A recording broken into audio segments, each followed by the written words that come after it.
welcome to another Cutting Edge Show. I'm Omar Neal, the former mayor of Tuskegee, Alabama, host of the You Got the Power radio talk show, but more importantly, one of the co-hosts of the Cutting Edge Show right here. And we are brought to you in part by the School of Public Health at the University of Maryland. Also, don't forget that we are doing things differently here. We focus on all things health and wellness, COVID-19 and beyond. One of the things that we are interested in knowing is this: how much do you know about affirmative action? What are your thoughts about diverse environments for growth and development? Well, we're going to have a really, really good show today. This is The Cutting Edge, where we discuss all things health and wellness. Well, today we'll be talking about affirmative action, the benefits of diversity, understanding what affirmative action is, really doing a deep dive into the Supreme Court decision that basically gutted affirmative action. We'll be talking with Attorney Crystal James, who is the Vice President of Internal Affairs and General Counsel at Tuskegee University. We also will be talking with Royce Kennebrew, who is the president of the Kennebrew Group. He has a new book out. You'll see it, The Ghetto Grave Dodger, but he focused on primarily issues concerning emotional intelligence. But we're going to bring all of that into this space and have a conversation about affirmative action on this segment of The Cutting Edge. Well, you see me here, but I don't do this by myself. I got this dude that I hang out with each and every Cutting Edge show. His name is Dr. Stephen B. Thomas. He's a professor at the University of Maryland School of Public Health and director of the Maryland Center for Health Equity.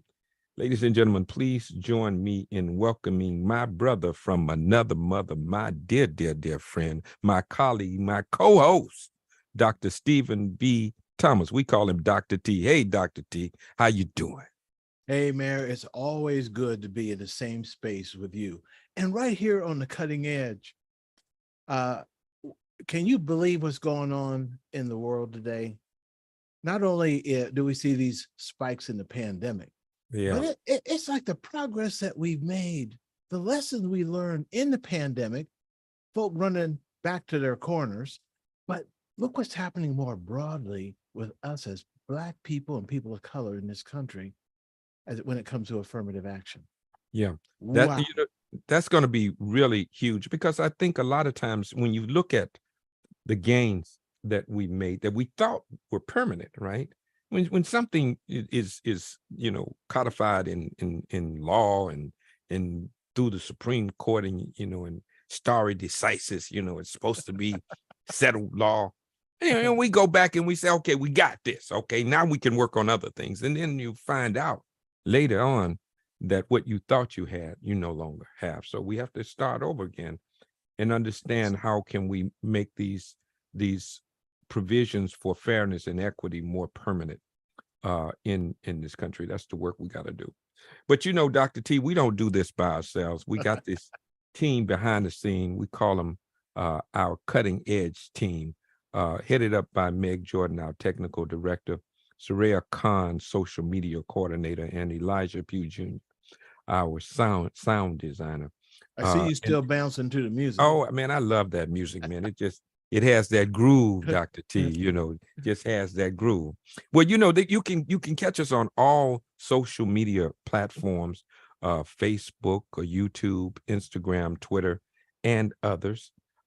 You can make sure that you like, subscribe, and share this program with your network, because we want to grow exponentially. We also do a newsletter that comes out every week. You can subscribe to the newsletter by just using that QR code, and it will allow you to subscribe, and you can get the newsletter each and every week. The newsletter also archive our shows. So if you missed the show, The link to the show will be in the newsletter, along with other really pertinent information that's very useful concerning health, wellness, and beyond. And COVID-19 Mayor, and beyond. Yeah. you got that right. And over the years, can you believe I'm talking about years that we've been doing this show? We have done some public health minutes that are directly related to the comments and the needs coming from our audience, and they are absolutely wonderful. Absolutely. Dr. T, this make December, I think 3 years. Was that 3? Is that 3 years, something like that? Well, whatever it is, I stopped shaving when it started. Well, so 6 years then. But it wasn't all white when it started. But Dr. T, you mentioned this, and we're just going to do it because I really want to get into the show. But COVID is back, and a lot of people don't know that, and so we need to make sure that we emphasize this. That's our work, is to make people aware of the dangers that lurk, and when things change, then we have to change, and so that's something that we need to work on as well. And with Attorney James here, who that's her bailiwick. In dealing with that, she coordinated that for Tuskegee University and for Tuskegee and Macon County as well. So we may even talk about that as well, Dr. T. Go ahead. Let me just say this, as it gets back in the news and we see the spikes, we got people coming into places that they trust, our barbershops and salons, our warriors, to get information. And so we really have safe harbors out there, trusted information centers right now for people to know how to help their community. Yeah. Dr. T, you ready to jump on this subject? I mean, just with 2 feet. I mean, are you ready to just do a deep dive into affirmative action and the benefits of a diverse environment? Let me just give you my bias starting out. Okay. I'm proud to be an affirmative action baby. Yeah. I'm proud to have walked through the doors that were made possible by the people right out of Tuskegee and around the country, and even right here in Maryland. Right. That made all of it possible. And those gains came at people's suffering. I don't want to forget that. Sounds like this is the time to remind ourselves the sacrifice that got us this far. Yeah, I don't disagree, man. We're going to really do a deep dive. Let's bring up our first guest. Now, she's back by popular demand. I'm talking about Attorney Crystal James. She is one of the top leaders in Tuskegee at Tuskegee University. She's an educator, she's an attorney, she's a leader, but more importantly, she's a servant. Anytime you need Attorney James to do something for the people, for the community, she always avails herself to that. She has such a wonderful spirit and just a breadth of knowledge about multiple issues. So she's a great resource and a special resource and a partner to the Cutting Edge. Ladies and gentlemen, please join me in welcoming our dear friend, back by popular demand, Attorney Crystal James. Hey, Attorney James, how you doing? I am doing well. Thank you so much for inviting me back. Well, and for the warm welcome I always get when I come here and engage on the show. It's always a pleasure to speak with you and Dr. T, as well as with our friends and neighbors in the shops who gives us the insight and the information and the questions from the street. Absolutely. That's what this is about. Go ahead. Attorney James, we're at the start of the school year. The students are coming back. And I'm thinking of the challenges that we face today, both, from the environment to COVID, but how important it is to have multiple disciplines working together. And we saw a little bit of that during the height of the pandemic because we moved the needle. But I'm looking at your bio, and you highlighted in there the fact that it's both scientific and policy. How is that important now, the science and the policy together? You don't always see that. Well, when it works well, Dr. T, the science will inform policy. Okay. Wow. Okay. Yeah. That's how it's designed to work. We know sometimes in our country, it's kind of like the tail wagging the dog.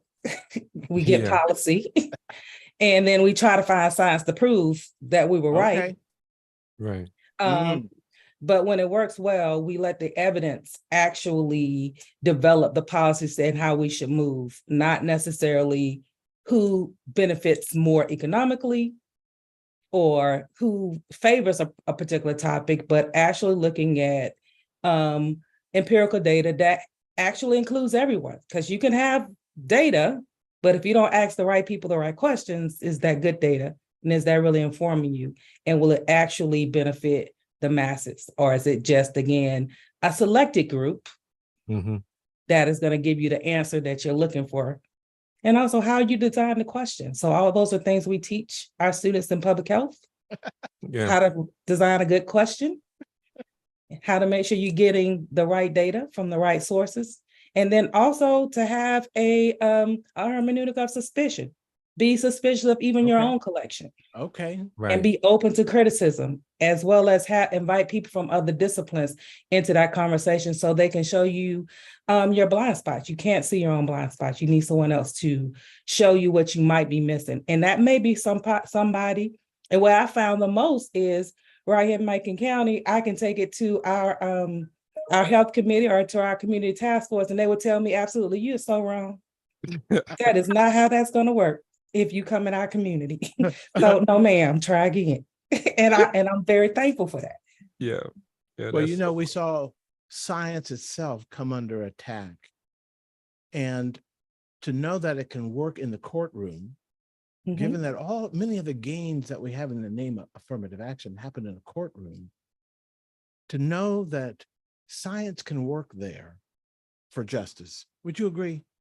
Oh, absolutely. When it is a space where science become increasingly important, everything from the forensic evidence that we see on a lot of the shows now that's in vogue to have, and I'll admit I am a forensic files junkie. I think that's what I would be in another life. But even those things can be contaminated, right? So again, you got to still have the hermeneutic of suspicion and make sure that you are looking at not just the data, but the collector. There you go. Collectors of the data to and ask the critical questions. But even down to the process in which we have experts come and give testimony, you know, money and power buys the answer that you want, right? Okay. So again, being able to investigate and interrogate that in a way that actually gets to the truth. So while science in its purest form can inform, I think, all areas and all facets of our life, we also have to continue to have that lens of suspicion and not only interrogate others, but interrogate ourselves to make sure that our motives and our intention did not color the findings that we're now trying to present as truth. Yeah. Wow. All right. Well, you know, that's powerful. We wanted to get into that. And then we're going to get into the subject shortly, because that was very important. You know, that's something that we need to do almost every show, Dr. T. Yes. We need to go back to COVID, at least and talk about it in some context, right? Silver lining. Because it has something to do with it. Let's bring up our next guest. This brother really needs no introduction on the cutting edge. He's one of our own as well. His name is Russ Kennebrew. He is an author and educator. And of course, he focused on human capital development to really get people to understand how emotional intelligence informs one's ability to coexist in a healthy way. And he believes that if you can strengthen and get people to understand how to manage their emotions early, then less conflict take place. People are more apt to be in healthy environments by which they can grow and have their being in a safe space. And so given all of what we see happening both locally, statewide, and nationally all over this country, we recognize the need for emotional intelligence. His last book, The Ghetto Grave Dodger, is really taking steam. He has now put a workbook to accompany the book so that it becomes a practical instrument to begin to really work out those principles that he enumerate in the book. Ladies and gentlemen, please join us in welcoming a brother from another mother, my friend, my partner. I'm talking about Royce Kenny, bro. Royce. Snap him up, snap him up, snap him up. What's happening, baby? What's happening?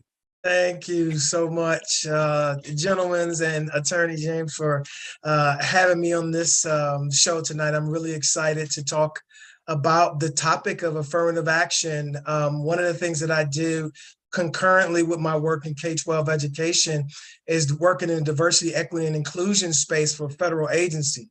And I've been doing that for 19 years in areas of social and what they call special emphasis programming. And it's programming that was designed to make sure that the work environment is better for and more conducive for effectiveness and efficiency in the workplace and federal agency. And I've done that, 20 or 30 different federal agencies. So I'm happy to be excited for this discussion tonight. Absolutely. Well, we are appreciative to have you. Let me see if we can kind of frame the issue. The whole notion, and I'm going to talk from my vantage point. The whole notion of affirmative action is to try to mitigate many of the discriminatory practices that held people of color primarily, but disenfranchised people and marginalized people back from institutions that they would normally be have access to if they were a different color, right? And because the government sanctioned those laws through laws, many people did not get access, and so it's just like a highway. You don't go into a highway from a stop sign. You have to have a merging ramp, an on ramp. There you that go. allows you to get more, gets up steam to merge into the lane and then go on. And what we believe that ramp was too short because we still do not have equity. Now, Attorney James, is that too simplistic? No, I think that's a great analogy. I think what we have looked, historians have shown us, and even current sociology work shows the vestiges of slavery and Jim Crow still live in our communities, and also practices that are in not only in state and federal systems, but in privately owned systems. And we continue to face those. And it's not just for people of color, it's every otherism that you can think about. All the isms, people who don't look traditionally like we look. We see a lot now with Gen Zers, with other people who have different color hair, who have piercings in places that we don't necessarily agree with in certain generations. So I think that we have a lot of things that are generational that we use to other each other as well. And it is very much pervasive in our society. And it has the historical vestiges of slavery continue to allow people to feel like they have the right to other people and exclude them from whatever situations and advantages that they have power over. It's interesting, Royce, that we have a situation where, and we talked about it earlier, where when you think that you have something that's been, codified or solidified in law, and then to only find that you've lost it again. And that, affirmative action is one. Shelby versus Holder decision. You were down in Shelby County when we were talking about the Roe Wade. Just rolling back voters' rights, right? With the 15th Amendment and taking away the pre-clearance clause there. I mean, every time we seem like we get ahead, Why is that? Can you tell me why? I think one of the things that we need to be cognizant of is that there are groups of people that are threatened by demographic changes that are happening in our country, and that they sit and have strategy sessions about how it is to maintain power and to roll those things back. I can remember when President Obama was elected 2 times, and not many people know that the Democratic Party lost hundreds of seats in states across the United States, where many of the state houses then were led by the opposite party of the president. And so that meant that they were working against what he was working for, and was actively working to roll back these things, these voter suppression laws. And like they're waiting for certain things to happen in the Supreme Court, and then they strategize to say, okay, so how can we roll back these advancements? And that's what has happened really since the 1960s, looking for opportunity to roll back these advancements of African Americans to keep power in the hands of a very few amount of people. Now, Dr. Kennebrew, I mentioned that the advances we've made have come at the suffering of our people, including death. And they're trying to take that out of the history books. But my point is, how might we strategize to keep what now is being taken for granted? Well, Dr. T, unfortunately, it seems like many times in our community, we are reactive, that we are in a defensive posture and not in an offensive posture. It seems like many of our organizations, we strategize in a defensive posture and not necessarily saying, okay, now what can we do next to make sure that we advance the cause? Some of us seem to believe that if we have a President Obama, and if you got a Beyonce, and if you got a Jay-Z, and if you got these advances in entertainment and education, and some in politics, that we have arrived to a post-racial America, where there's some folks that don't want a post-racial America. And wherever we want to take one step forward, they're willing to pull us 3 steps back. And so I think, Dr. T, that we need to, our organizations, our faith-based institutions, our K-12 organizations, our institutions of higher learning, we all have to start thinking about what's the next move that takes us to the next level, so that we are able to keep these rights and principles that align with the Constitution. Now, let me say this before I stop talking. Okay. It's not that we want something extra. Right. We're not saying give us something extra. We only want what it is that the documents of this country say that we ought to have. And there are people that want to roll those back and take those back from us. Dr. Attorney James, let me ask this question. Because, we're talking about affirmative action. There was just a decision made that rolled back to, could you kind of encapsulate, can you kind of put that where the cows can get it, so we understand what that decision was? What were the arguments on both sides of that decision that led to what I consider a wrong decision on the Supreme Court's part? Well, let me just start with this disclaimer. This opinion is 280 pages, if you include the dissent and concurring opinions. So I would do my best to try to summarize. I mean, and if it's anybody can put it in where the cows can get it. I mean, it's Attorney Crystal James. That's and you can even how do they title it?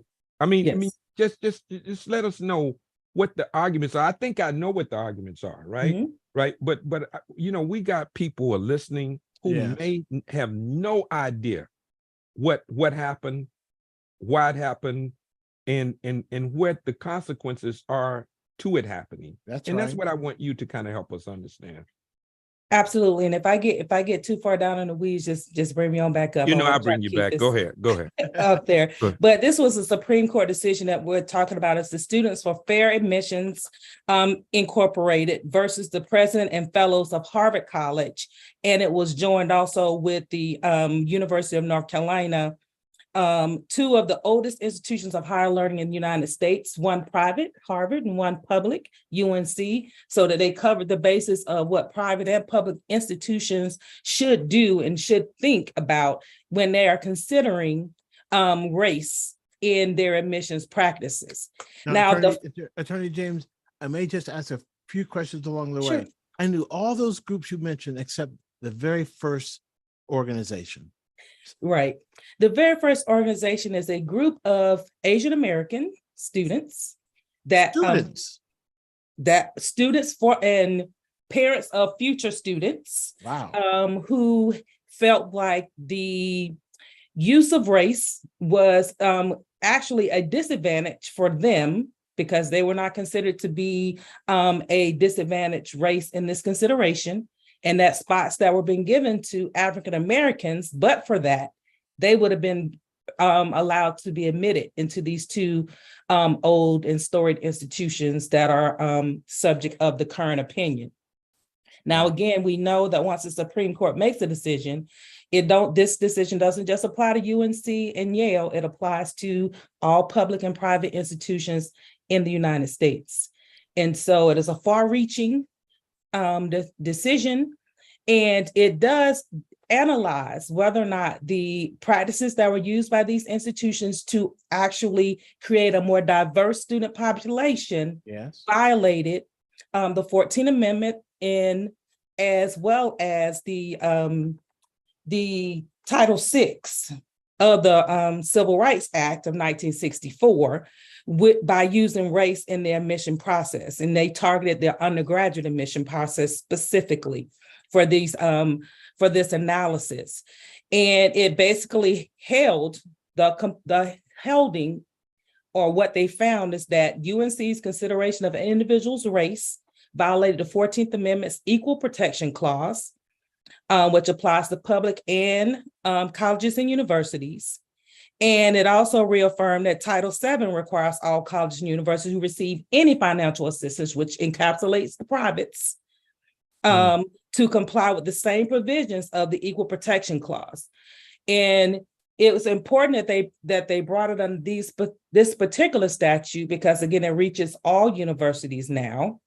And it also uses, by applying equal protection, it also dictates what level of scrutiny the Supreme Court must use when it evaluates those policies for those institutions. Let me ask the question quickly. Did they consider the fact that all Black people aren't poor? All Black people did not experience the same discrimination in their life, and so therefore you cannot use Black because we're not monolithic. Was that part of the argument from their perspective? Well, they use the argument, but not from the perspective that you're giving it. They're basically saying that we have had these systems in place to use race and to basically advantage people of color, especially Blacks in the United States, and that previous decisions talking about precedents or stare decisis that you alluded to in your opening has said that we could use this, but there had to be an endpoint. And the previous decision that said 25 years should be enough. That's the on-ramp that they gave us, Omar Neal. Wow. You got 25 years to catch up, and then we're going to shut you down. Well, this decision said, well, it hasn't been quite 25 years, but it's been 20, so it's close enough. Y'all should have just your life together now.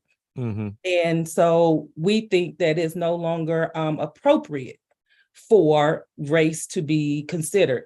And again, they use strict scrutiny, which is the highest level of review. It is the level of review that is almost insurmountable when you're looking at a policy, because you have to have a compelling state interest that is narrowly tailored to the process that you're using. And that is something that's... It was a setup.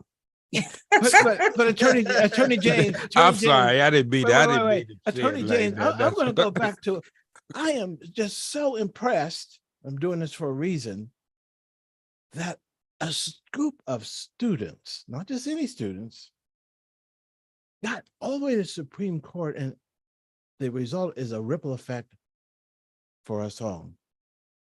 Well, Dr. T, we don't know if the students were just a proxy for somebody else to do it vicariously through them. So to just say I'm the just pulling students back did the it, curtain. yeah, to yeah. say Well, that kind we of don't know, support. we don't know what it is, but we do know.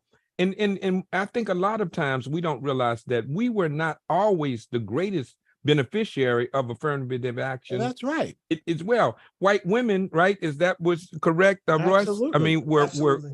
well, Absolutely. in that something, and so Absolutely. so there were other people who were not classified as minority in Right. terms of color, right? Were also beneficiary of affirmative action. And if you look at the current status, and even as it relates to admissions and enrollment into these institutions, they have been going down. Yes. So if that's the case, then you would not take away the apparatus that would be an incentive to get more people in.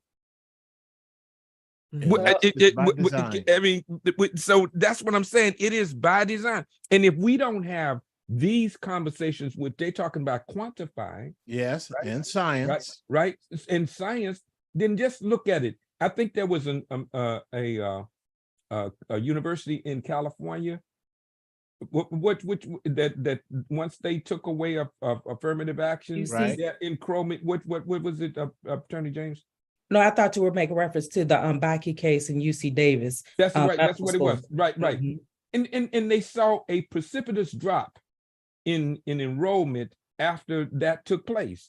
Right. So Well, I we think know what you have happened. to understand that when you make these kind of decisions, there is, I believe, a corpus of people in the United States that do not want to attend an institution that will take that posture.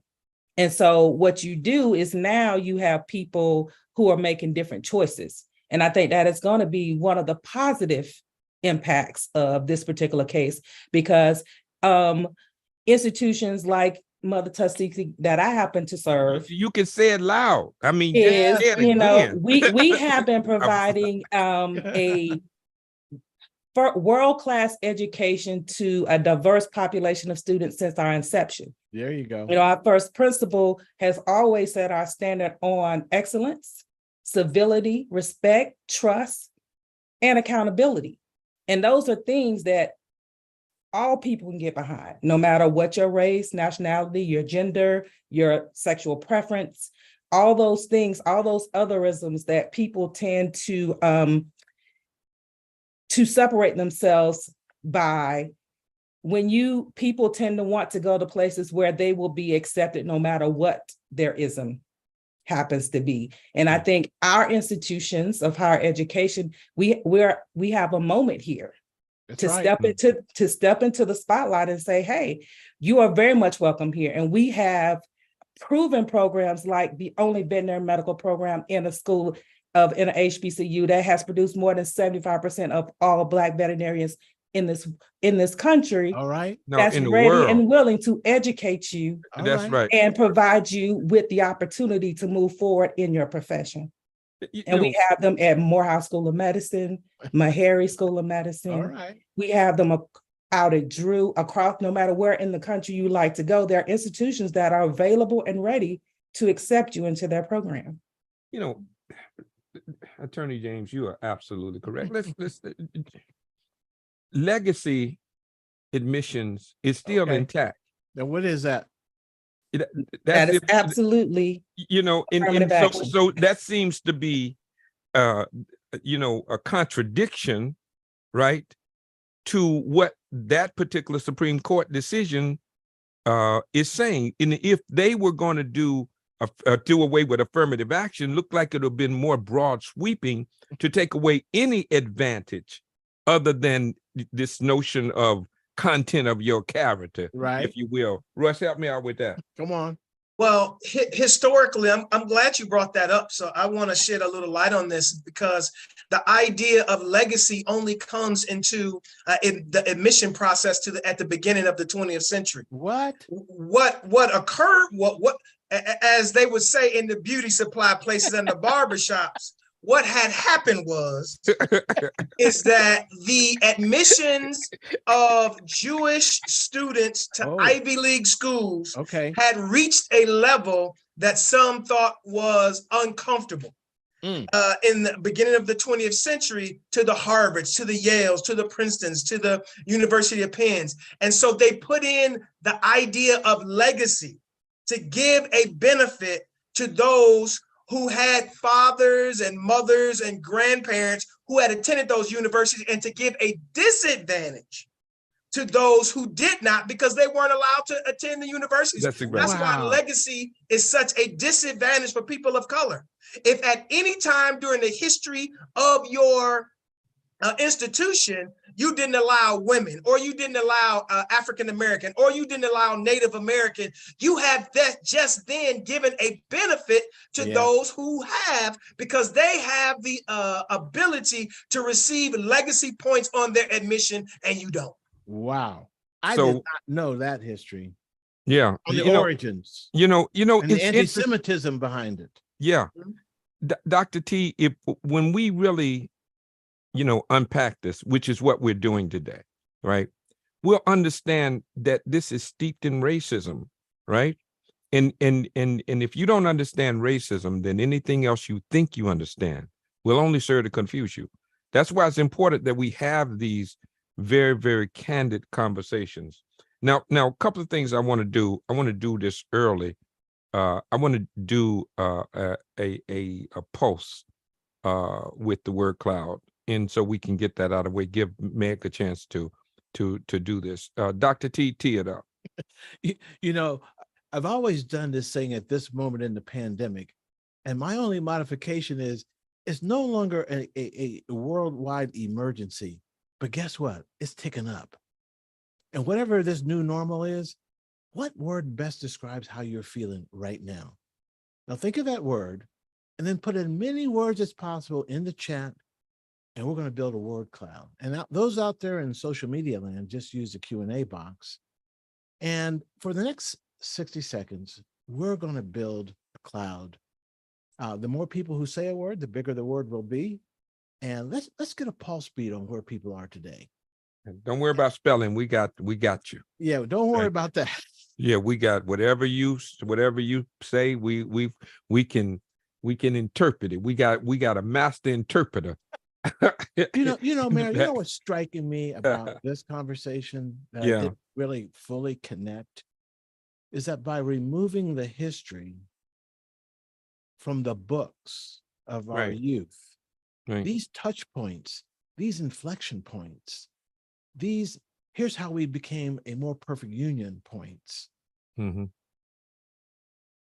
no longer carried forward in our collective memory. Right. That's not good. Right. Well, let me suggest, and I don't like to differ with you too much, but we are not a perfect union. He thinks I'm too optimistic. You have. I told you, Dr. T, don't get the illusion of inclusion. This is not a perfect. We are perfecting. Right. There we go. Right. So it is a process. Right. Right. But one of the challenges is as we move towards a more inclusive society, there are people who have power, are using the power of the people to roll back and to disadvantage certain groups of people. We still have that to take place. That's why voting is so very important. And we know that next year is the presidential election. We're going to be selecting the president and Congress and all of that, but we are also selecting school board members. There you go. Right. And what we got to do is be more intentional about making sure that everybody vote. Right. That's one of the challenges we have. Let me go to Attorney James. Attorney James, what we're talking about now is people who have decided that they are going to create a system that favors certain people without saying you favor certain people. If I'm already in, then you don't have to do anything for me. I'm already there. But if I'm trying to get in from the outside, that's different. Let me tell you why I said that. I was Dr. T, the young lady, she was a physician that told us that she was studying for med, and she went to this restaurant, and she was late. Her group had come over to study, and it was late, and she went into this restaurant, and the restaurant was closing. And so she got in the restaurant, and then she looked at the door, and at the door it had a sign said open. Yes. Right? From the inside. From the inside. But what she didn't realize until later, because she saw a lot of people outside trying to get in, but unable to get in, on the outside, on the other side of that open sign was closed. There you go. Right? Right? So she was looking at them like something wrong with y'all because the sign I see say open. Right? There are a lot of people, particularly white people, who have they don't see the problem. We have an egalitarian society. What's wrong with y'all? Right. You don't judge a person by the color of their skin, but by the content of their character. They love to pull that one out, right? Right? What I mean? So how do you get people who are privileged? Yes. Because white privilege is so systemic, it's so ingrained in the fabric of society, people don't even know they privileged. How do you get them to see? Help me, Attorney James. You are quoting Dr. Kamara Jones, and she is a superhero. Absolutely, that's who I'm talking about. Yeah, that's who I'm. the show. That's who I'm talking about, right? And I love that story because it is a way to kind of really, as you say, make it plain about what systemic racism can do. Mm-hmm. And when you have access, sometimes people with access don't understand why it is you don't just come in the door. Mm-hmm. The door is there. Why I walked in the door? Why can't you just walk in the door? Why is it I got to do something to help you? And you don't understand all the different flashing signs that they see that says you're not welcome. We're closed. This is not for you, and we don't want you here. And how they get disenfranchised by all that messaging. And we see it reflected in the anti-woke movement, who are trying to basically gaslight us about history. Wow. And what we have to understand is that we have to continue to take responsibility for making sure that we educate people about the experience of the other individuals that are on the outside of that door and seeing the closed sign. Yeah. Okay. Rush, this notion that we can take education out of, or history out of education, now makes sense to me. Because if I can take the history out, then you cannot contextualize. Right. Right. Connect the dots. You can't connect the dots. And so now I see why they have to do that. Because you see why that has to happen. So all of this is a part of a gaslighting or revisionist history, right? In order to justify their continuation of discrimination. Does that make sense? Oh, that makes a lot of sense. I think a way that we could look at it is that there are really two things. There are two types of people.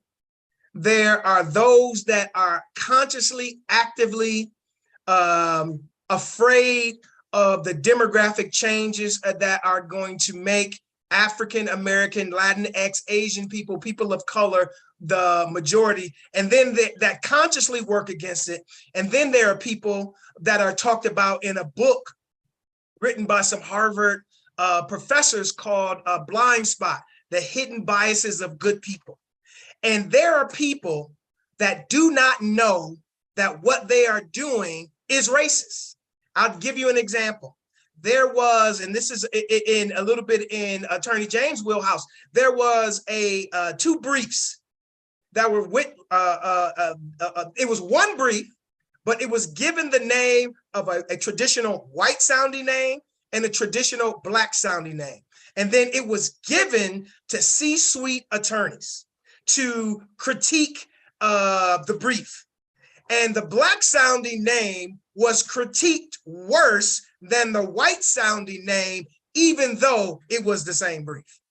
Wow. Okay. And then you can see those type of things in healthcare, whether it be African-American women dying at 3 times the rate in childbirth than white women, or African-American men and women having parts of their body, whether in cancer or because of diabetes, amputated at a higher rate than white people, or the University of Virginia Medical School students being polled and saying, and they said this, I think it was 4 years ago, that they gave less pain medicine to African Americans because we believe they have a different physiology than everybody else. Right.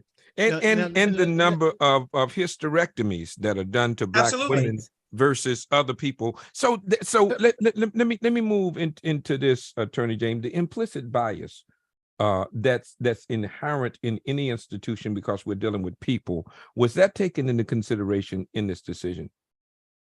Well, it was discussed, and I can tell you our newest Supreme Court Justice, Justice Jackson, eloquently discussed the historical context in which that belies the majority's opinions assertion that we no longer have these ills in our communities, and that we no longer have a society that actually behaves in a manner that requires us to have the diversity as a forward issue as we're looking at education. And she says it so eloquently as she talks about there is a Gulf-sized race-based gap exists between the respect of health, wealth, and well-being of American citizens. And you don't have to go far back in history in order to give examples. And she walks through all of the cases that have talked about these things and illustrate these things. But she also points out how even in sociological studies and other ways, it continues to play out in every aspect of life, either implicitly, which is, as you mentioned before, people just don't understand that what they're doing is actually discriminatory. But then after the Trump era, we have the more explicit and self-righteous indignation type of discrimination, where they feel like we have a right and you do not have a right in order to even be here. And therefore, we're going to assert our right to keep you out. And we have to continue to look for and support ways that we can not only address our children, but that they are prepared to address our grandchildren, because the real purpose of them trying to take the history out of our education is not because for our current generation, it's because it is hard for you to convince your child that their Black friend is less than and worse than them when they have their experience is different. Mm-hmm. When their society and in the way that they play together in basketball and other things as small children, it's hard for you to actually ingrain that same level of racism when they can read about people like a Barack Obama, a Michelle Obama, about a Justice Sotomayor, a Justice Jackson, and they can see these people and hold them up and say, these people clearly are much smarter than you, mom, dad. So how can you say that they're implicitly ignorant? Inferior. Right. So Attorney James, it's about the Supreme Court, the document you're talking about, and what happened, even on the losing side. And I don't know if the analogy is correct, win and lose, but it gets played out that way in the news for the general public. Mm-hmm. You're describing, is there a silver lining in the justice's dissent? I hope I'm using the right term. That is a lesson for us now. That is a roadmap forward. Are there things in there that you said, this is, it's a 200-page, but this is the required reading? What do you think? Oh, absolutely. dissenting opinions of today become the majority opinions of tomorrow. Okay. And you've seen All this right. happen. Could you say time that and time again? Yeah, do it again. That's a t-shirt. That's one that's one of those ones that that you have to stop Come on. and you have to digest that. Would you please say that again, Attorney James? The dissenting opinion of today becomes the majority opinion of tomorrow. Wow. And it is important, and that is why Justice Sotomayor and Justice Jackson took the length of time that they did to go through and clearly explain why they disagreed with the majority opinion and how it actually diverts from clear precedent of racism, and clear examples of how the federal government itself has supported these implicit biases and overt racism against specifically Black people and all people of color throughout policies that have been legacy not so long ago in our lifetime, that just ended in the late 70s and some even in the 80s, that have continued and persisted in the way our own government treat individuals in America. These dissenting opinions use the analysis, and they go in and they actually point out for history and for tomorrow a better analysis and a way forward. Wow. And it also, in the silver lining that you talk about, what we have to do in this interim, because the pendulum swings to the left, and then it generally swings back to the right. It never rarely sits just in the center. We're always in some swing in motion when it comes to our opinions that come out of our court. And many times it don't necessarily reflect society. It's society's opinions. It reflects the overwhelming values of our society. Yes. And that's something that we have to actually investigate about what we are valuing as our core values as a nation. But it also helps us as we look at this. There are organizations that have put out some frequently asked questions and also some potential solutions. We have to now have our students, as they are applying to these institutions, it did not prohibit you from talking about how your experience as a first generation college student makes you unique and different and will bring value to a classroom. It did not prohibit universities and colleges from targeting people who are Pell Grant eligible, who come from certain regions in the country, from certain counties that may have been historically held back or are a majority of one particular race or the other. You just can't use race only, but there are a lot of other things. The fact that you are a concert violinist and you're the first one to ever be that in your family, it's also, those are differentiators that you're now going to have to use to set our students apart. Okay. Yeah. Let me ask this, Dr. Ritter, I'm teeing you up, so get ready to come up momentarily. I want to ask Royce Kennebrew, you can bring Dr. Ritter up while I and I'm going to introduce her, but I want to ask you this because we're talking about affirmative action and not having affirmative action, but we don't talk about the benefits of diversity, of having people with different experiences in a space that we can learn from each other. I say oftentimes that we all are possessors of some truth, and as we bring our truths together, then and only then do we get closer to the truth. Can you kind of tell us what you perceive as the benefit of a diverse environment, particularly in a classroom setting? Well, before I talk about what I think, let's talk about some research. Okay. And here's what some research says. Okay. Some research says, go to research. I'm going to go to research first, and then I'll give you the anecdotal statement in a minute. But in regards to what the research says, it says that when an organization reaches around 30% inclusion of people of color, and that they are represented in the C-suite, in middle management, and in entry-level jobs, that organization becomes more efficient, thusly more profitable.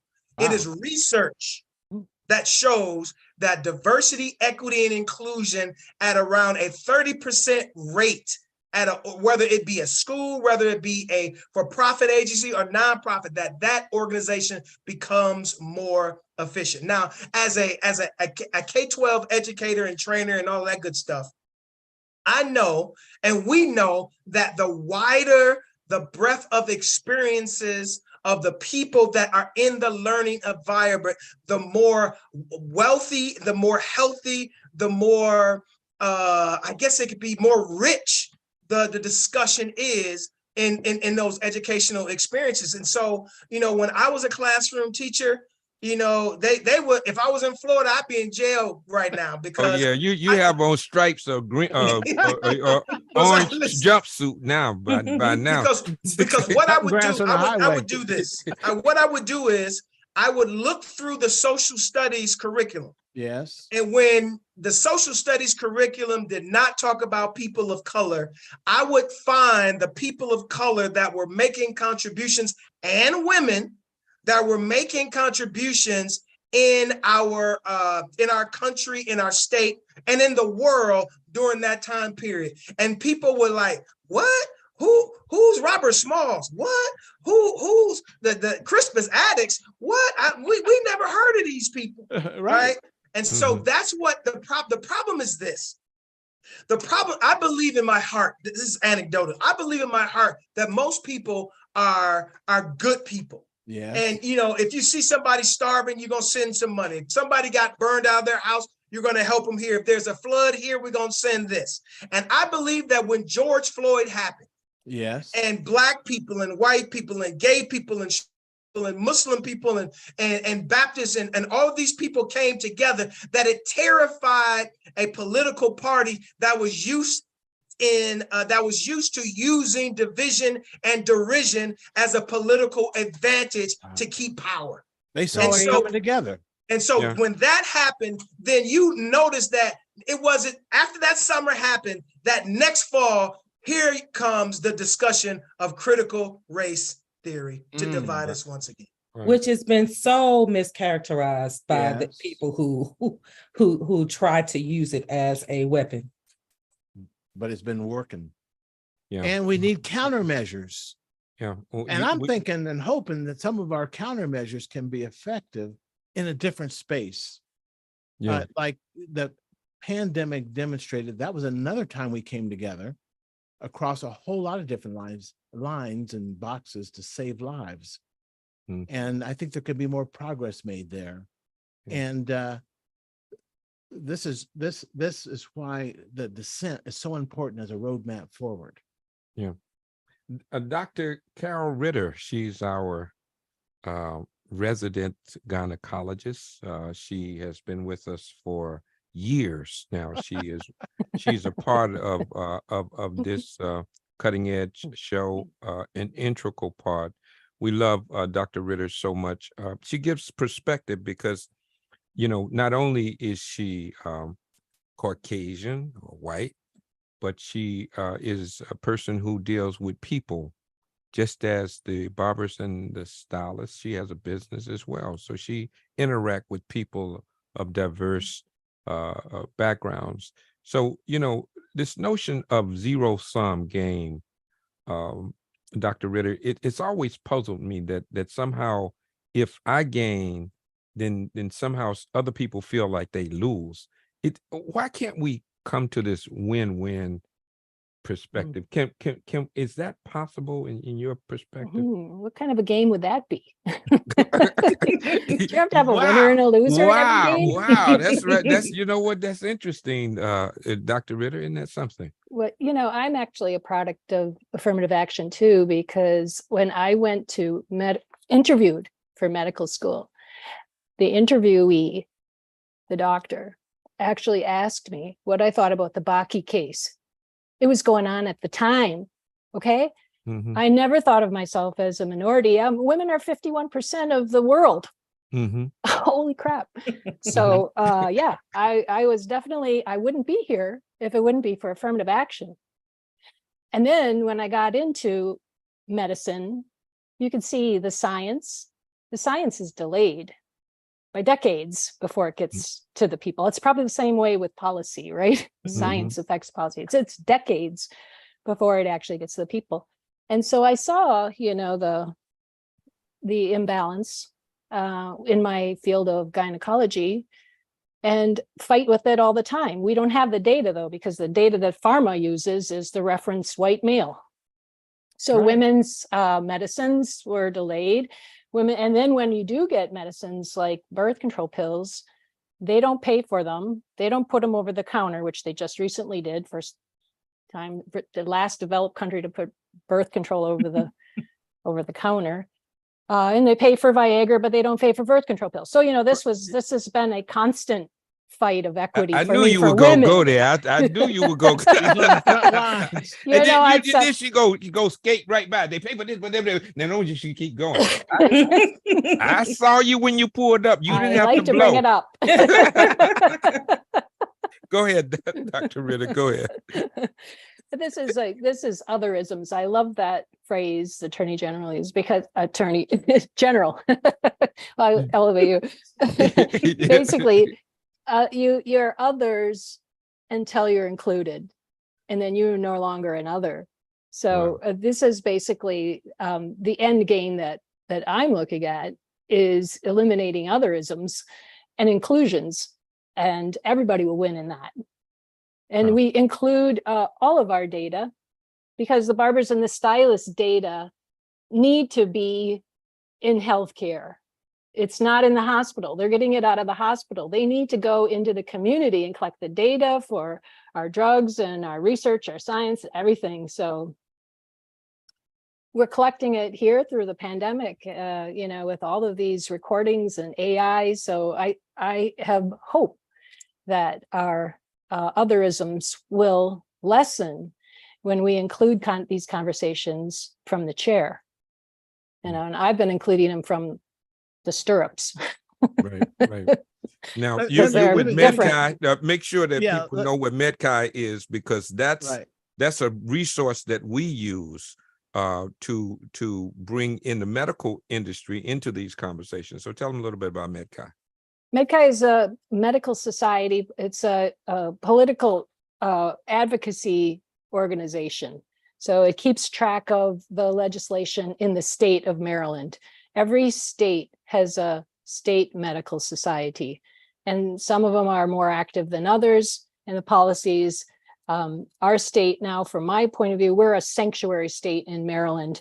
MedChi never really wanted to talk about abortion before, but they have to now, because the other states around us, they are in trouble when it comes to women's rights. So we have to change. MedChi's changing its policies now. MedChi is, a product of medical racism too. They contributed to it. Henrietta Lacks was here in Maryland when the doctor that took the cells from her was a member of MedChi.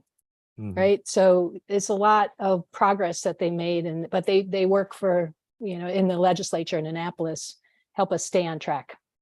Yeah. But let me also add that, the pandemic broke down some walls and allowed us to build some relationships in ways that we're still nurturing, working with MedChi to bring medical expertise into the barbershops and salons, and giving them an opportunity to build their cultural competence skills, recognizing the wisdom in the community. And maybe we do that, again, lesson from the pandemic, in a hyper local way, neighborhood by neighborhood. That's the part that gives me hope, Mayor. Yeah, absolutely. Wellness Warriors, I'm going to be bringing you up. So if you are interested and want to be a part of the conversation, make sure you put your cameras on. Thank you so much, Dr. Ritter. Dr. Ritter, she just knocked it out the park. Dr. Ritter said, what game is it where you don't have a winner and a loser? And then I guess the question is why we got to have a game. You know what I mean? Why does this whole coexistence have to be competition in some kind of way? That's another conversation. Let's bring up the word cloud and see how we're feeling. And then I'm going to bring in the warriors and have this conversation confused. Because, I sir, thought we were going forward. Now I you know, feel like I'm going well, you know, backwards. Dr. T, we done started some confusement. You know, hopeful, though, outreach, right. inclusive, tired, inspired, educated, opportunity, informed, pissed, Yes. process, and I think all of those are speak to where we all find ourselves. The point of the matter, thank you, Meg. The point of the matter is when we are looking at constantly going back to the same things that we thought we had gained, it's like Fannie Lou Hamer. I'm There you sick and go. tired of being sick and tired. Right. When do you ever really accomplish anything? When every time we are having things reversed, every generation. I think Attorney James said when she said that the day's opinions is a day's a decision or something is Dissent. tomorrow's Dissent. dissents or tomorrow's a majority opinions or That's something. right. Right? I mean, Roadmap. it gives a roadmap, but we have to continue to contextualize and bring truth. Yes. But you don't have to curse the darkness. The only thing you have to do is shine the light, Okay. because light and darkness cannot occupy the same space at the same time. All right. Right? You want to bring in the physics now. That's right. All right. So let's bring in our wellness warriors. I'm gonna go first to Sandra Jenkins. Sandra hails from Philadelphia area, Pennsylvania. I know she's in Pennsylvania, right outside of Philadelphia somewhere. Yes. But she is one of just a member of the Cutting Edge family. She's been with us for years. Her smile just lights up the world. We love Sandra Jenkins so very, very much. Your thoughts about our conversation. I'm not going to even ask you a question. I'm just going to let you wax eloquently, whatever your thoughts are. Thank you, sir. Thank you so much. This conversation is very, extremely profound to me, because in this industry, implicit bias, rears its ugly head when we start judging people by the texture of their hair and the color of their skin. Yeah. And I just want to share with you one of the volunteer responsibilities that I would say that I make for myself. I work one day a week at a senior living facility, and it's a very prominent senior living facility in Jenkintown, Pennsylvania. And it's very interesting because of the fact that as an African-American woman that's working in a facility that is predominantly white, it's quite interesting when you're dealing with these issues of implicit bias.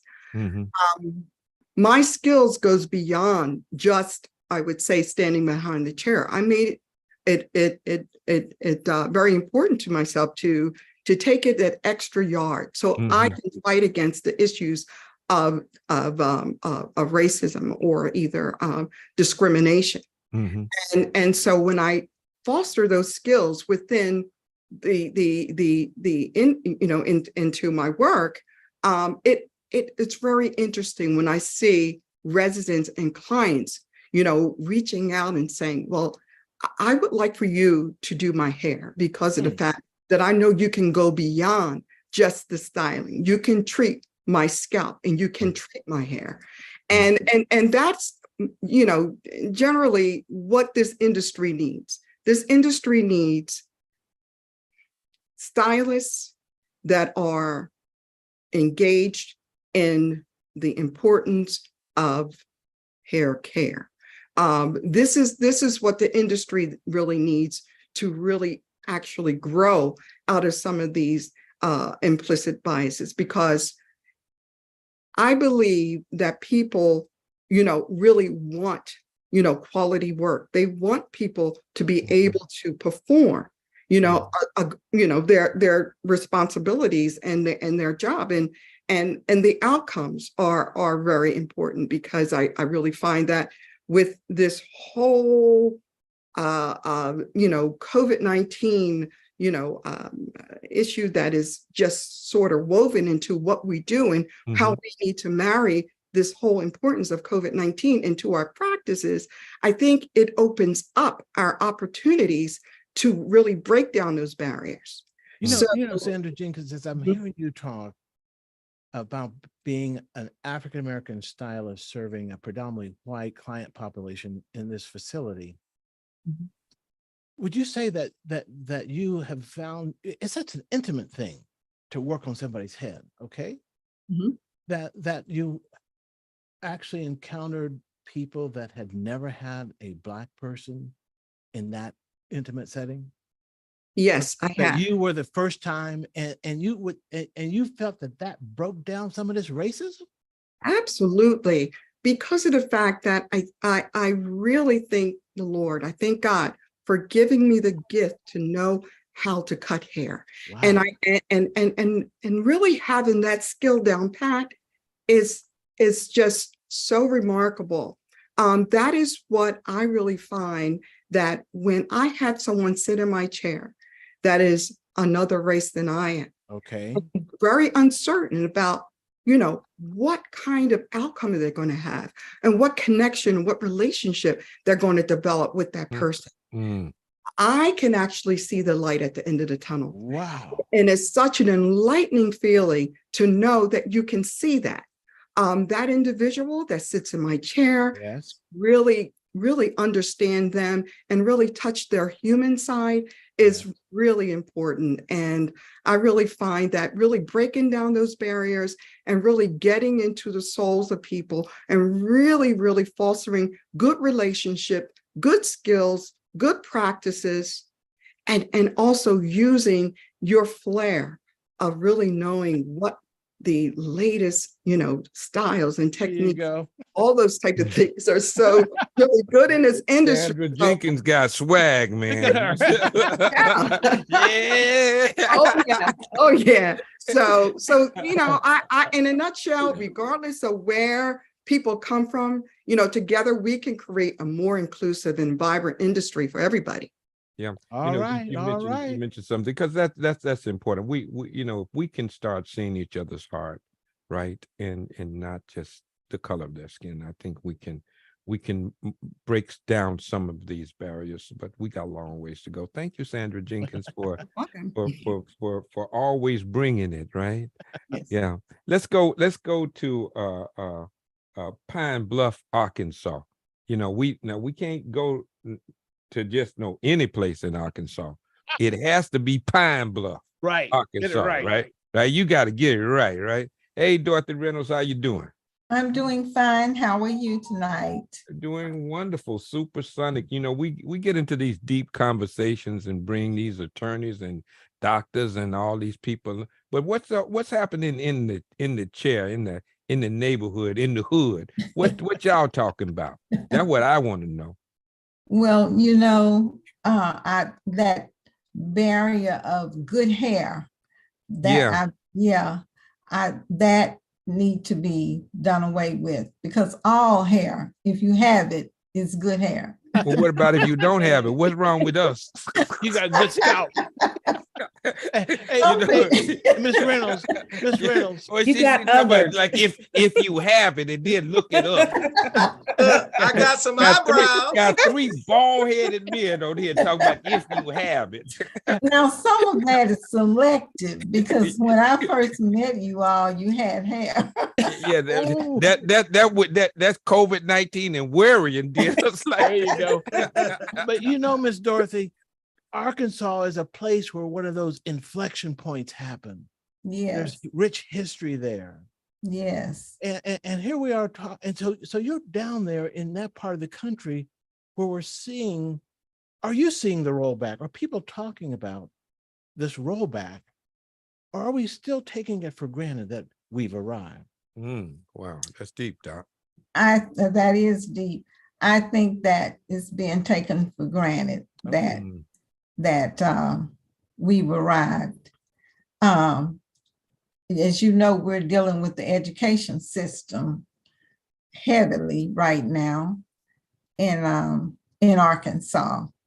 And that it's at a point where we need to wake up. Okay. Yeah. Mhm.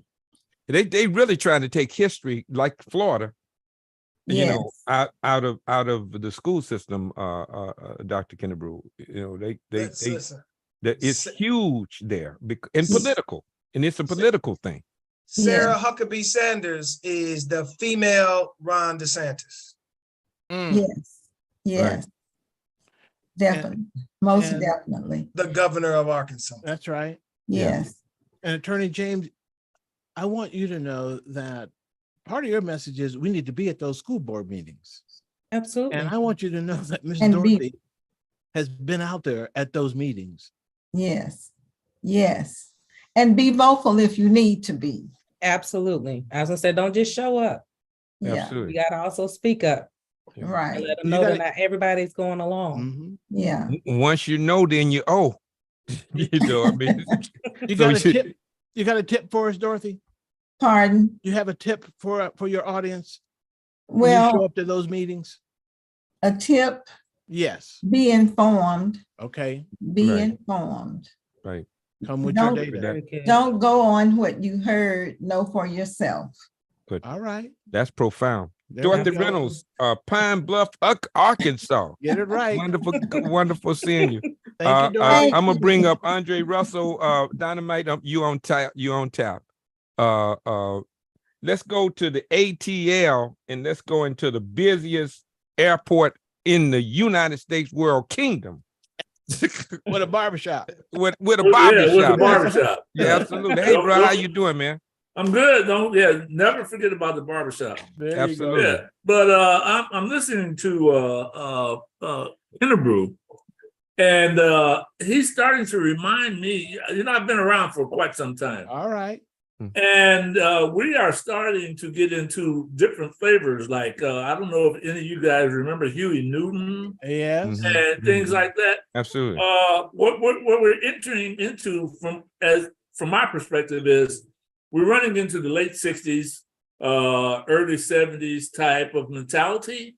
Uh-oh, Look out. We need the Black Panthers. I love with Dr. respect to T. Go ahead. with respect to the politics and what's happening amongst the Black people, and now we have people of other colors taking place of the Black people in America. So we're no longer predominant because they say, okay, well, now we're going to look at Asians, and now we're going to look at somebody else.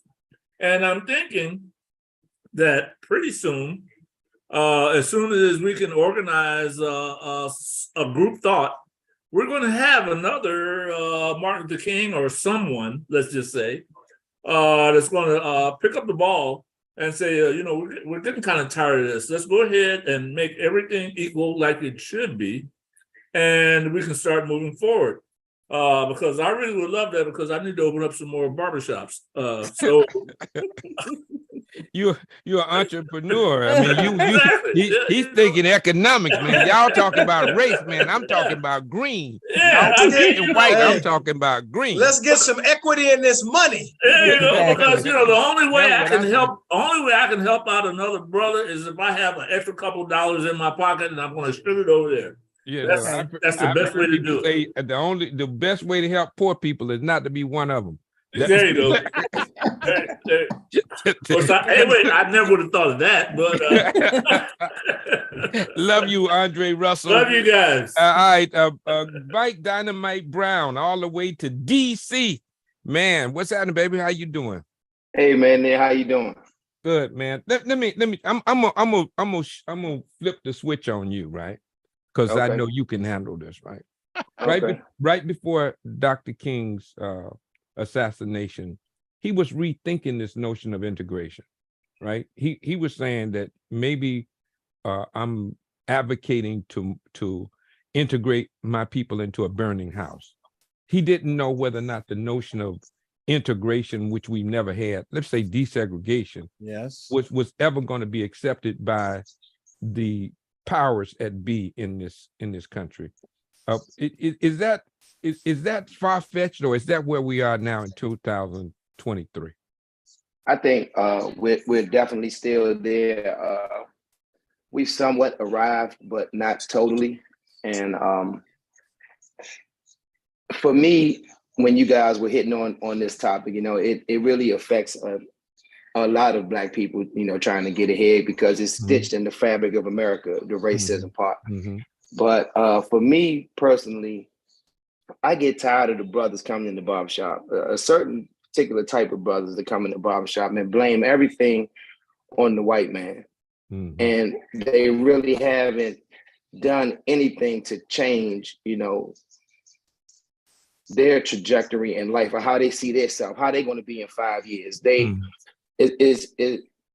you look at it, they say it's all designed to keep them trapped in the hood with limited resources, little education, and only a few tap into it to be able to get financially free or educationally free with scholarship money from applying yourself in school, because they don't apply themselves in school to be better or become better. And then they say the white man do this and they do that. They really irritate me in the barbershop. Some certain ones. And I like to say, like, when you know better, you got to do better. And if you're not a part of if you're not a part of the solution, then you're a part of the problem. And I just think we need to put that mirror in a lot of people's face, and they need to do some really, really soul searching to dig in themselves to see if they're being the best version of themselves, so we can change this whole thing around. I think it's a whole thing of perspective that they saying that it's going to be racism, so I'm not even going to try. And I don't fall in with that line, because they're not even giving themselves a fair chance to see what you're going to do if you swing the punch. At least swing. You sitting down and taking it on the chin and saying it's the white man's fault. No, it's your fault. That's how I feel about it. Let me say this. I want you to stay right where you are, Dynamite. I had an opportunity to interview Rosa Parks in the early 80s. I was doing a television show during that time. Amazing. And I asked Mrs. Parks, I said, why did you all boycott the buses? And I thought it was a rhetorical question. I thought it was to bankrupt the bus system, right, financially, to hurt them financially. I said, was it to hurt them financially? And she said, oh, no, that ain't why. And that really threw me off. I didn't know how to come back. So I asked her, I said, well, Ms. Parks, then why? And this is what she said, and I paraphrase, but this is what she said. She said, the first step in any liberation process is that the oppressed must first withdraw their participation from their own degradation. Okay. All right. She said, we can no longer blame white folk when we going on the bus, giving them our money, and then going to the back of the bus. Yeah. There's some things we have to withdraw from. We cannot contribute to our own degradation and blame everybody else. The first step of any liberation process is that the oppressed must first withdraw its participation from its own degradation. And so that's what you're saying, is that that's some work we have to do, but we also have to look at the systemic nature of racism. And it's not about individual achievement when it is rooted, ingrained, and inculcated in all people activity. It impacts you even if you are good, even if you do go to school. There are a lot of people got degrees that's unemployed, that particularly in DC, you got PhDs driving Ubers. Hey, Dynamite. So am I wrong to feel like that? No, you're not wrong to feel like that. But and in the same toast, I just told you that Rosa Parks agree with you. Yeah. So I gave you one of the best examples of somebody to agree with you. But at the same time, in addition to that, so I didn't want to negate what the truth that you said, right? Because you said a truth. But we do need to understand that there is systemic racism that works underground, that inhibits you from being the true and perfect manifestation of God's intent for you, right? Not because you're not a good person, not because you tried hard, it's because the system is designed for you to fail. Can I get some research? That's Doc, correct. Doc, Go ahead. Go ahead. Go. ahead, Royce. This not anecdotal. This is research. Go ahead. this is a research. And I just want to make sure that we know where your antidote is and where we not on your antidote now. Really. No, you're not on my antidote. Okay, I saw this study in the last 3 days. They did a study, black guy, white guy, black guy with a criminal conviction, white guy with a criminal conviction. They found that a white guy with a criminal conviction can get a job callback interview faster than a white guy with a criminal conviction can get a job interview or callback before a black guy without a criminal conviction. Right. So what the brother's saying is true, and what you're saying, Omar, is true, because there are things and there are systems at work, but we still have to have the agency to say that we are going to work harder than the system that is oppressing us. Okay. It's there, but we ain't gonna. And let me add to that: when you withdraw yourself from the system that is oppressing you, there are other places that you can go to get the same thing at a higher and better level. We have HBCUs and other minority serving institutions that are available and ready for you. Right. To get that education, if you really feel like that you're oppressed in any other system. So I agree with you too, brother, that there are ways to avail yourself if you feel like you're not going to have the adequate opportunity at a PWI. That's not an excuse not to do anything, because there are other avenues. Right. Let me just say. Go ahead. Because one of the things that Dynamite Brown and the other barbers and stylists have demonstrated during the pandemic is that people came and sat in their chair who were hesitant about getting vaccinated. Mm-hmm.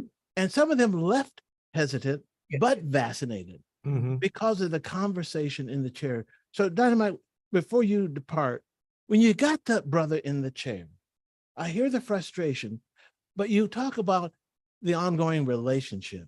So do you just listen, or do you add something that might change the trajectory? How do you handle it? Oh, absolutely. We especially when it's a relationship there, I can say some things that maybe you couldn't say to him. Okay. I'm like, man, well, what are you doing about it? Or are you just on the fence throwing rocks? Or are you gonna come get off the fence and get in the game? Okay, because you're not doing nothing to make this situation better. You sitting there throwing rocks from the fence, talking about what the white man did. What are you trying to do to make it better? Okay, all right. And they'll take it from you because the relationship. The relationship. I can talk to him like that. Well, that he might tell me to go do something if I get too personal, but but you also are an entrepreneur, so I'm sure there's a lie that you keep them people coming back, but the way you doing fade, can't nobody do it like Dynamite. So you better have a skill. Brother have to overlook you sometimes because I got to get my fade, brother. Mayor, can you believe it's 8:27? Yeah, we got to get ready to get up out of here. My thought is this: as we look at, the whole notion of trying to process, gains and losses, right? We need to understand that the civil rights movement is not a historical thing. Okay. That each generation has the responsibility to address the concerns of its time. And you're right. We have alternatives. Right. I don't want to go somewhere where people don't want me. There you go. I really don't. When places and let me also say this, Dr. T. I was talking to Meg earlier, and they were talking about the efforts, the overt efforts of the University of Maryland to be inclusive. That's right. In areas, and that you're on those boards trying to do that. I want you to speak just a little bit about that, because I can talk about Tuskegee all day and we can dominate, but I do want to give our university that sponsors this program and all of that give him some love. So talk a little bit about the diversity and inclusion promotion from the University of Maryland. I'm gonna give you 30 seconds to wax eloquently in that space. Well, I'm looking at Attorney James' virtual background. We've talked about that before. lifting the veil of ignorance. Well, on our campus, there's a statue of our native son, Frederick Douglass, not as the elder gentleman, but as the young firebrand, okay? Hand out, modeled after Barack Obama, cape flying, all right? So there's something happening on our campus or something happening in our state. And I think that I'll do it like this, Mayor. The CDC came and did a site visit yesterday, and I was there. And the gentleman who was the interim chair of one of the major departments was a Black man, but he's also one of my former mentees. Right. You got a Black president too up there, right? Got a Black president. There's a new chair in our Department of Family Science, an African American. Okay, my point is, I am witnessing Black governor. Black governor, first South Asian lieutenant governor. Hey, what's up? So, and we're the flagship of the state. There are models that can help point that way forward, as Attorney James said. So we want you all to come see the Maryland model. And as we try to support all efforts to advance justice. Yeah. Thank you, Mayor, for that little commercial. Yeah, thank you. Commercial break, that's how we did that. We're going to transform healthcare. I'll leave it like this. As you see these polls behind me, the whole notion is a new doorway to healthcare, a doorway that our people will come through, relax, knowing that when they leave, they're going to feel better. Ain't that right? All the warriors out there, when they come in, they feel one way. And even if Dynamite Brown might be frustrated, that person getting out of that chair feels better. And they'll be back. That's what we want to have happen. Well, I'm going to give you that last word. Attorney Crystal James, boy, do we love and appreciate you here on the cutting edge. You are just a wealth of knowledge, and you are always welcome to come here. You represent Tuskegee. You rep Tuskegee like nobody else, and we're so proud of you. Our dear friend, a brother from another mother, there you go, Royce Kennebrew. Boy, do you bring it. Not only do you bring the statistics and the knowledge, you bring the anecdotes. There you go. So we appreciate both, man. The yin and the yang. Yeah, right. We appreciate it, man. Thank you so much. And for all of our wellness warriors, thank you all so much for sticking in here with us and for taking this information and disseminating it in your hair salons and barbershops. As always, I'd like to leave you with these two words. Remember that I love you with a perfect love. But more importantly, remember, you got the power. Until the next Cutting Edge show, we'll see you. Have a wonderful day. Take care of yourself. You owe it to yourself. Bye-bye. Bye-bye.